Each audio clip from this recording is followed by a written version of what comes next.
Sumer. Sumer was one of the earliest civilizations in the world.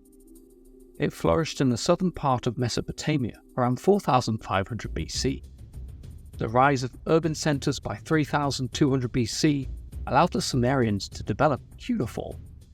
This was an early form of writing, initially created for accounting purposes. This script was inscribed on clay tablets with a stylus, and was later used for recording laws, treaties, poetry, and myths. This civilization consisted of a network of independent city-states, such as Uruk, Lagash, and more.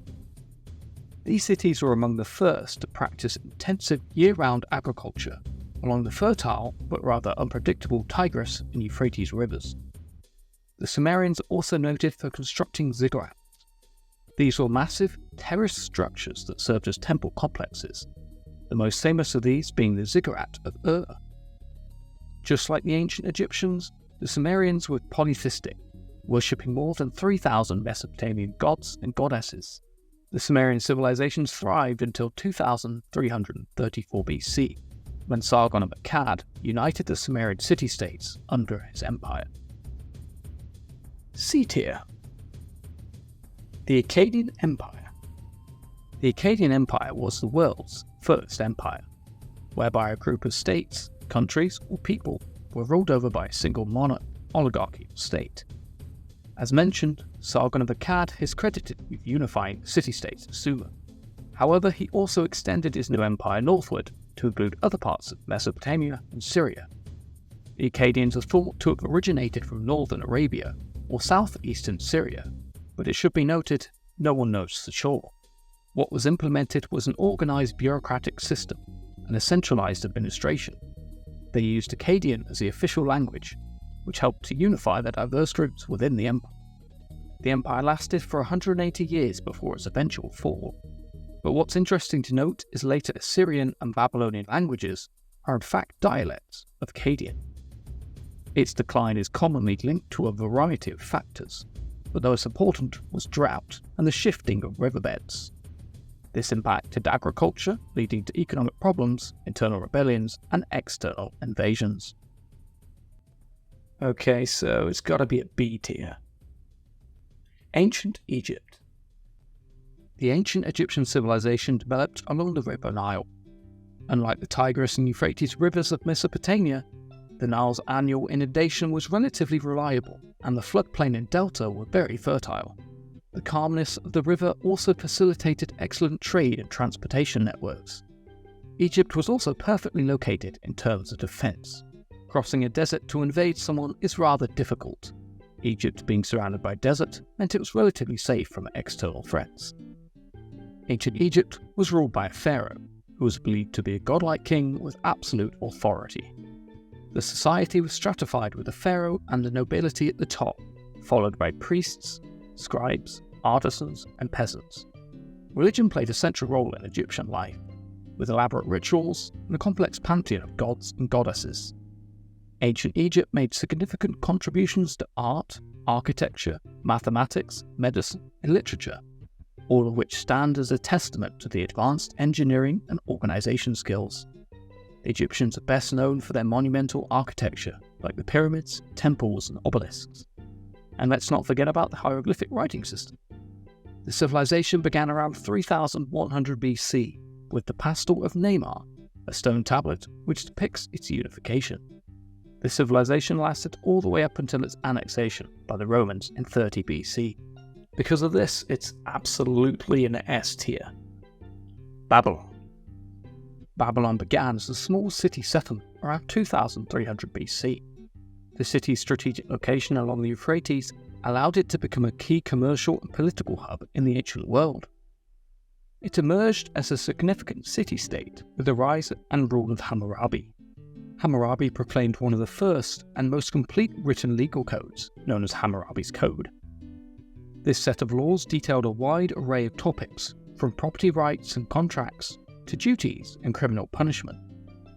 Southern Mesopotamia had no natural defensive barriers, making it vulnerable to attack. After the death of Hammurabi, his empire began to disintegrate rapidly, being invaded by the Amorites, Kassites, Assyrians, and Hittites. Babylon would rise again though for a short time with the title of the Neo-Babylonian Empire, which came during the reign of Nebuchadnezzar II.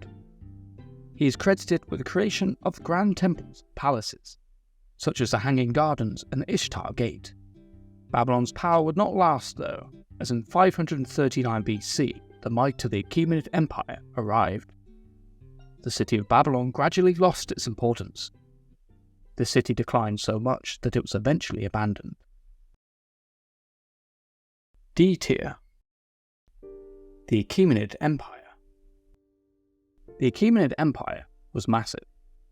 It was founded by Cyrus the Great in 550 BC and was the first and largest Persian Empire. The most famous military unit of the Achaemenid army was the Immortals, a corps of 10,000 elite infantrymen, so named because their numbers were always maintained. If a soldier was killed or became ill, he was immediately replaced. They served as both royal guards and were used extensively on military campaigns. The Achaemenids were also noted for their system of administration, dividing the vast empire into various provinces called satrapies. Each province, or satrapy, was commanded by the rule of a governor or satrap. This standardized bureaucratic system allowed them to manage the diverse culture, collect taxes, and implement legal codes in such a vast empire. The empire had many palace complexes that combined various architectural styles reflecting the empire's diversity. Towards the end of the empire, it experienced several internal revolts, the quality of governance deteriorated, and satraps became more corrupt. Alexander the Great began his campaign to conquer the Persians in 334 BC, and they were unable to effectively counter his effective military prowess. E tier. Assyrians.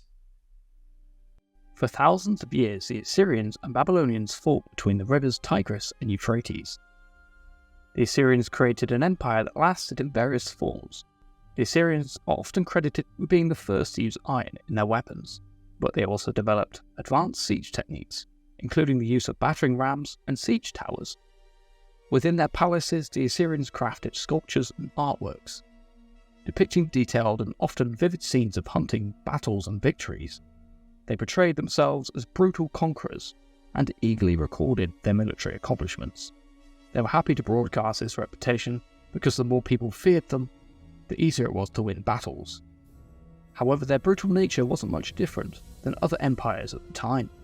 Like other empires, they built impressive cities with grand palaces, temples, and libraries, the most famous being the library of Ashurbanipal, where there was a collection of thousands of clay tablets. The Assyrians' constant warfare had overextended their reach and was beginning to drain resources and manpower. The people they ruled over generally despised them. When an invasion by the Medes and a Babylonian rebellion occurred, their pride was tarnished after losing a few battles, and it wasn't long before the empire fell into disarray. Okay, so it's gotta be a B tier. Hittites. The Hittites established their kingdom around 1600 BC, and they were based in Anatolia, or what is now modern-day Turkey. Like the Assyrians, the Hittites are credited with being among the first to use iron in their weapons. Their military prowess was also enhanced by the use of chariots. They were not the first to use these chariots, but they made many modifications for warfare.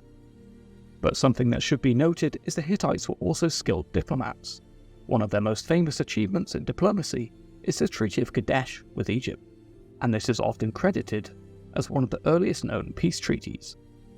The decline of the Hittite Empire around 1180 BC is attributed to multiple factors, including internal conflicts, economic difficulties, as well as invasions, most notably from the mysterious Sea Peoples and the Assyrians.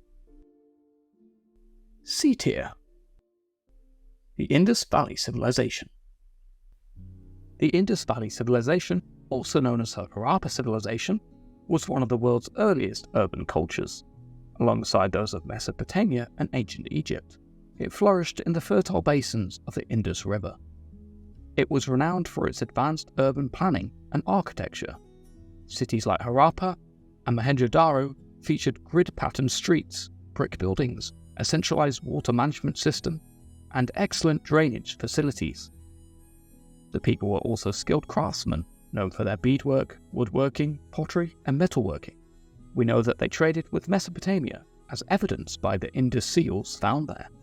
The civilization did develop a script, but these symbols are very short, but despite many attempts, it has not yet been deciphered. The civilization lasted from around 3300 BC to 1300 BC. The decline and eventual disappearance of the Indus Valley Civilization remains as a subject of intense debate. E tier. Minoans. The Minoans were an ancient civilization that flourished on the island of Crete during the Aegean Bronze Age. It's often considered to be Europe's first advanced civilization that existed from roughly 2700 BC to 1450 BC. The Minoans are famous for their elaborate palaces. These palaces were large, multi-story buildings with complex layouts. They excelled in painting and pottery and sculpture work.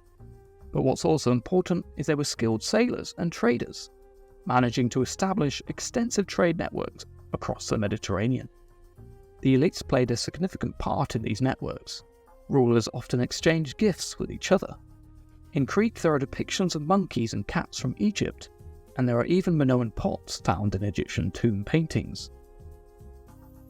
The Minoans developed one of the earliest forms of writing in the Aegean region, known as Linear A.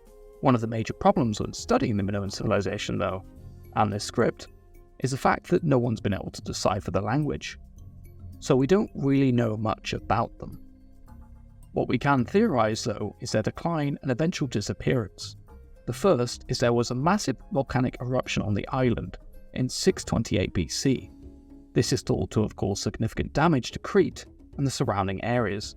The second theory is that of the Mycenaeans, where it is widely believed that they eventually conquered them in 1450 BC. However, the cultural and artistic legacy of the Minoans continued to influence the Mycenaean civilization and subsequent Greek cultures. B tier. Mycenaeans. The Mycenaeans were an advanced civilization that flourished in the Late Bronze Age in Greece, the Aegean Islands, and western Anatolia. Much like the Minoans, they were known for their rich culture and their advanced architectural skills. Their citadels featured massive stone walls, which according to legend were built by cyclopses.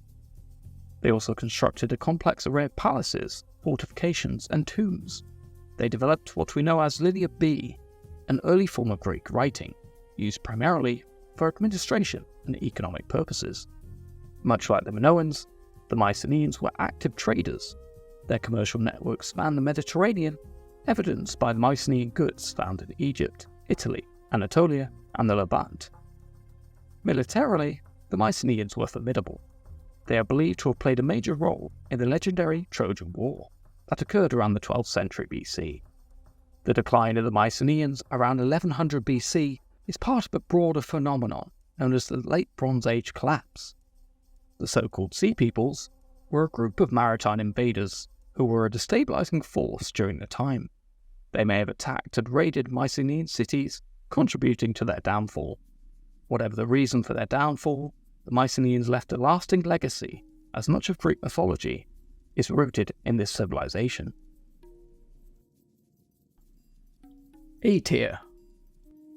Lydia. Lydia was an ancient kingdom located in western Anatolia.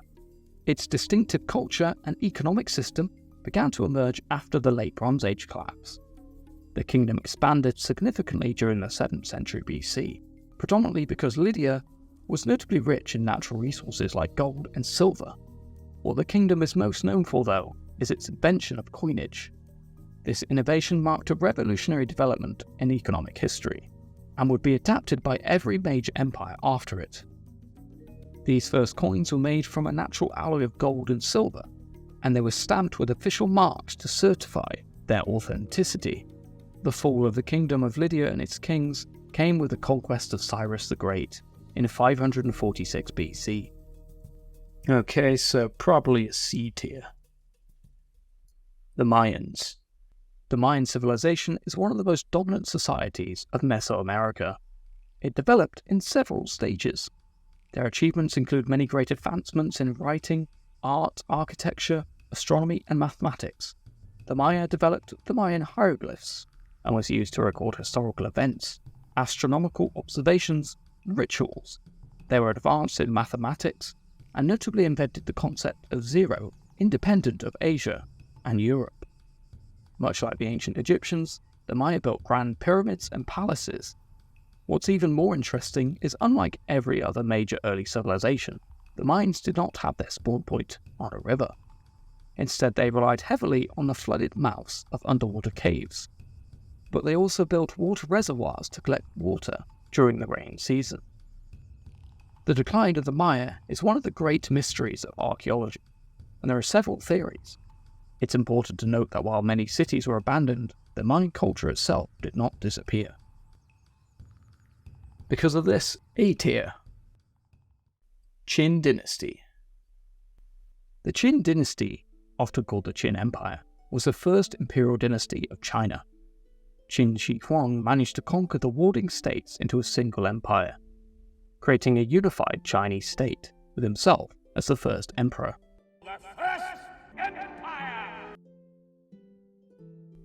With the unification, they introduced standardized laws, currencies, weights, measurements, as well as the writing system. The dynasty undertook massive infrastructure projects, but the most famous is the start of the construction of the Great Wall of China. The emperor was fascinated with immortality. Before his death, he ordered many throughout the empire to find a cure for death, or to find an elixir for life. The way he died is unknown, but it's hypothesized he was given mercury.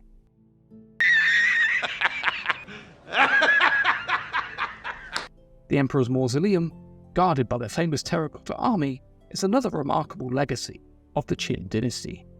This vast collection of terracotta sculptures depicts the armies of the emperor, buried with him to protect him in the afterlife.